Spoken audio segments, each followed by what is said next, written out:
Now that you've had a chance to review excerpts of Dr. Don Berwick's 2009 forum address, we're going to draw on his example to explain how narrative works. Jerome Bruner describes the way we understand the world as two ways of knowing. The first way, we engage the head to develop our strategy, or the how we get from here to there, a logical and tactical response to our experiences. The second way of knowing, we engage the heart to tell a narrative about the experiences, the why, the values that dictate our logic and strategy. In public narrative, we combine both ways of knowing to motivate action. Let's take Don's example. He describes how his doctors were prepared to give him a metal knee. His doctors acted logically. They provided him with safe, evidence-based care that they knew how to give. They diagnosed what was wrong, and they had a strategy to fix it. But Don asks us to look past healthcare strategies to ask what really matters. How do our healthcare strategies help us with what we really care about? Don cares about being able to skate ski through a stand of birches on a winter day and catch a glimpse of a busy red squirrel.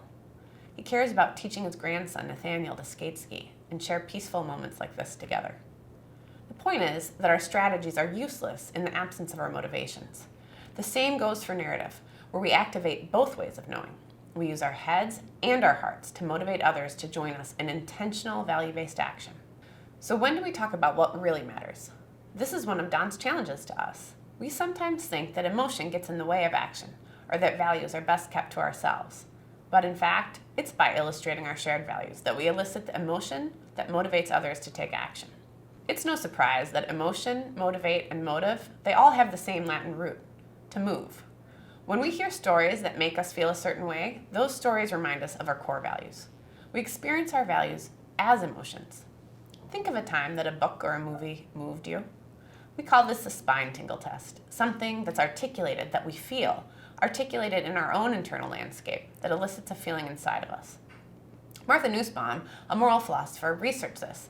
She studied people with damaged amygdalas and found that they can list options endlessly but can't decide. Why is that? Well, the amygdala is a part of the brain that controls emotions, and when faced with a decision, people with damaged amygdalas are unable to choose, to make decisions, because decisions rest on judgments of values. If we can't feel emotion, we can't experience the values that orient us to the choices we make. Those of you in the open school are healers. You care for others. You may have experienced that in your own life as a feeling of having helped someone or having been helped by someone, which led you to more meaningful action.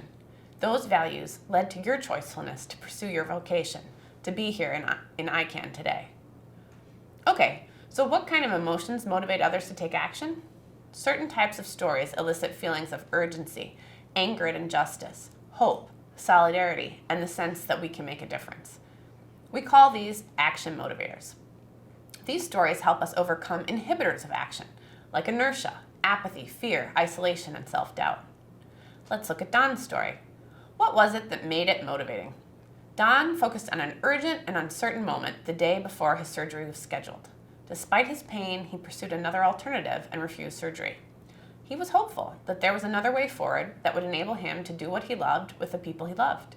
He told this story to motivate those in the audience to ask themselves, as providers, as patients, as grandparents, what's the real goal of healthcare? Not to provide a fix for the sake of being able to, but a solution that enables us to achieve our deepest needs, to live the lives we want to live.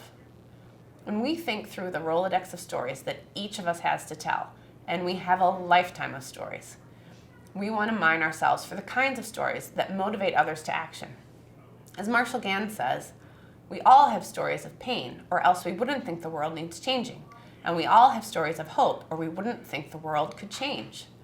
It's in telling these stories that we invite people to make hopeful, intentional choices. So if we have a story, how do we structure it? We all know the classic story structure: character, plot, and moral. In narrative, we need all three. But within the plot, we also need another structure: challenge, choice, and outcome. The challenge is something unexpected that happens, that we're confronted with. The character makes a choice that in turn yields an outcome that demonstrates a moral. Remember, leadership's exercised in conditions of uncertainty. It's when something unexpected occurs, a challenge, that we're confronted with choice. Stories are how we as listeners learn to make choices, to handle uncertainty, to exercise our agency. We learn by seeing how other leaders, like Don, handle uncertainty. Don faced a challenge. not just his knee pain, but how to treat it. He faced a choice to have surgery or do nothing. And the outcome of his choice is that he can pursue the things that matter to him. So first, public narrative is structured by challenge, choice, and outcome. There's a second structural component to narrative that we touched on briefly before, and our shorthand is self, us, and now. We weave these three kinds of stories together in our public narratives, and we structure each one with a challenge, choice, and outcome. In a story of self, we ask, why me? What called me to leadership? This story communicates to others who we are and why they should listen.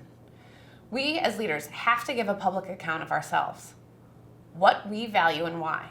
Don does this when he talks about his love for his grandson, learning to skate ski, and enjoying the peace of watching a busy red squirrel on a winter day in a New Hampshire birch grove. Is Don the kind of person whose values you share? Do you find yourself wanting to work on the kinds of things that matter to him? In a story of us, we describe why we're called and how the experiences we collectively share demonstrate who we are together and why we matter.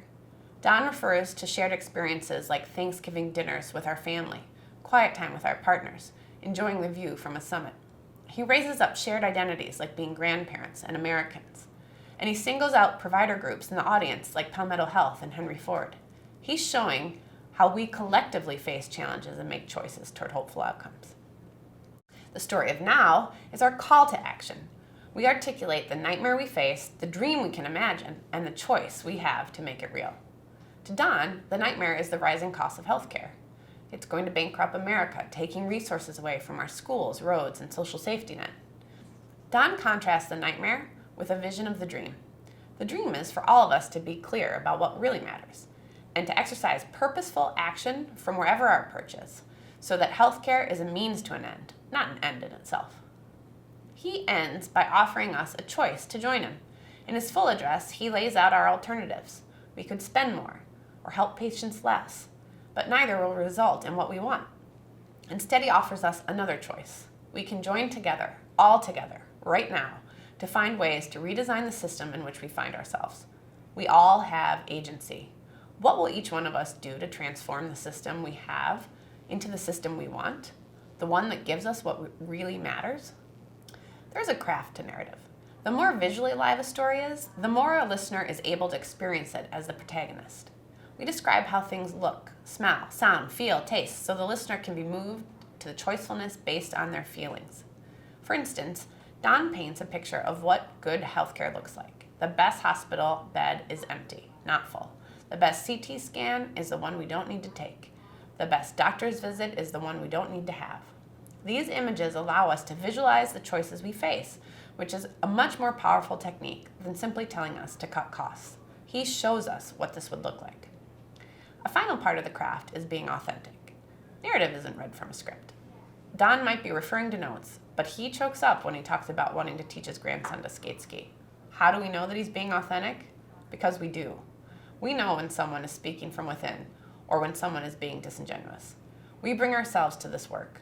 We bring our head, hands, and hearts. So now that we've worked through the basics of narrative, let's see what it looks like to put one together and effectively coach one another.